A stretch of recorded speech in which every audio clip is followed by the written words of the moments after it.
Welcome to Recently on Reddit, a tiny Black Panther production. Here we explore some eye-catching posts from a number of popular subreddits. This is sort of an intro to Reddit because, trust me, there's so much more out there waiting to be discovered. So, did you know that engaging in acts of kindness produces endorphins, the brain's natural painkiller? Try it out, see if it works. But that's today's totally random and unrelated fact. Actually, slightly related today. And with that out of the way, let's get started. And our first post today is from r/MaliciousCompliance, posted by GrayWoman7. I was told I had to wear a bra, so I did. This happened last week. I was swimming laps in an indoor pool near my house. I'm a woman who has had a double mastectomy without reconstruction. My chest is flat. I'm totally comfortable with how I look, but I prefer for my scars to be covered in public. As far as swimming goes, women's suits have extra material to accommodate typical chests, so when I wear them, they're baggy. For backyard swimming, I just use a couple of safety pins to keep it in place. For lap swimming, it balloons open like a parachute full of water and creates so much drag that it's difficult to swim. Tight competition swimsuits don't have enough coverage for the way the scars wrap around my sides under my arms. To get around this, I wear running shorts and a tight-fitting, full-coverage synthetic fabric, dark-colored tank top. It works great. Last week, I was approached as I left the pool facility by a worker. He said that they had received a complaint that a woman in the pool was wearing a shirt, which is allowed, but no sports bra underneath. He then said that their policy requires women who are not in swimsuits to have sports bras under their shirt. He told me that the policy started when they had a problem where a woman would come in to swim and wear only a thin white shirt and no bra in the pool during family swim hours. I explained politely that I've had a double mastectomy and do not need a bra. I said that swimsuits don't fit me and my top is very dark and not see-through, plus even if it was see-through, all anyone would see is scars. He said he understood and he felt bad, but the management requires that dress code be followed. I explained how I was much more covered up than anyone else in the pool, and in fact was wearing exactly what he was, minus the whistle. He was in shorts and a tank top.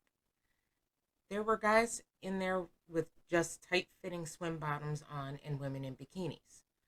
I look Amish next to them. He again said he was sorry, but he couldn't make an exception to the rules. I asked for the rules in writing, and he gave me a printout, which did say what he was telling me. This brings us to yesterday. I dug a sports bra out of a bin of old clothes and brought it with me. I wore the same shorts and top otherwise. When I got in the water, I put the band of the bra around my head with the strap sticking up like bunny ears. People in the other lanes got a kick out of it once I explained what I was doing. I started warming up with my kickboard, thinking the guy would come over and we would sort all this nonsense out. Well, a lady in business clothes comes over and tells me I need to take the bra off my head. I would like to say here that this was adult lap swim. There were no kids in the pool area. I explained it all to her and said I was following the rule to the letter. I was wearing a bra, which is all that is required. We went back and forth with her saying that I knew it had to be worn normally. I said I couldn't wear it the way others do because I don't have anything to fill it, and it would ride up to my chin while swimming without anything to hold it in place. She said I could use skin-safe glue. Yeah, no, I'm not going to glue unnecessary garments to my body, and I told her as much. I finally said that unless she could state the rule I was breaking, that I would like to continue with my workout so I could get home to my kids and let the babysitter go home. She walked away. I swam for an hour with that bra perched on my head. Lots of readjusting it, and once retrieving it from the bottom of the pool, then showered and went home. This morning I checked my email, which is linked to my membership at the Aquatic Center, to find a message from her. They will not be changing their policies, but I have been granted a special exception to the rule, provided I continue to wear non-see-through tops. I wish they would have just gotten rid of those silly bra rule, but I'll take this. And if I ever see another woman struggling with their swimsuit over a flat chest, I'll let them know they can wear something more comfortable. Too long didn't read.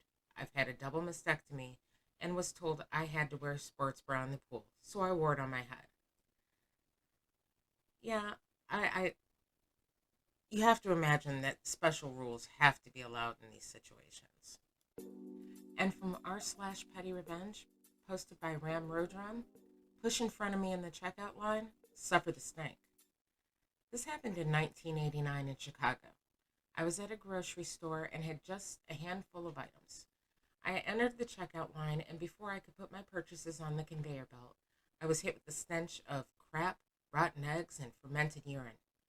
Ahead of me was a homeless man purchasing a 40-ounce beer, swaying as he was counting out his coins. I stepped back several feet, which gave preppy Karen just enough room to cut in front of me in the line. Before she could retreat from the wall of stink, I quickly stepped forward, trapping her between me and the homeless guy. She tried to retreat to get away from him, but I turned 3/4 and braced myself. I wasn't moving. The guy was wasted and fumbling to count out nickels, dimes, and pennies for his beer. We locked eyes, stink eye, if you will, and she knew what I was doing. It took forever for the guy to check out, and Karen had to endure. I'm guessing she had to wash her clothes when she got home, as they were permeated with his odor. I smiled all the way home. Good on you, dude. Good on you. And from r/good, posted by chantilly-lace, there's still humanity and kindness in this world. A couple of nights ago, Sunday, I fell on a spill and landed on my knee. I can't walk on it. Well, yesterday I took my kids to school and fell again because the crutch I was using slipped from under me. I made it to the school gate where I broke down and cried. I was in so much pain, not to mention that I suck at using crutches. A lady stopped and asked me if I was okay, and then helped me to a bench I could sit on. Then a mother came and helped my kids get the rest of the way to the front gate. I was so grateful. Last night, I went to the quick care, and they told me I had a sprained knee, gave me a knee brace, and sent me on my way. When I got to the quick care, an older lady offered me her cane to use. I declined, and she told me where the wheelchairs were so I didn't have to step on my legs so much. 3 acts of kindness in one day because some people in the world still care about others. Humanity and kindness still exist in the world today. Yeah, it does, people. Get out there and prove it.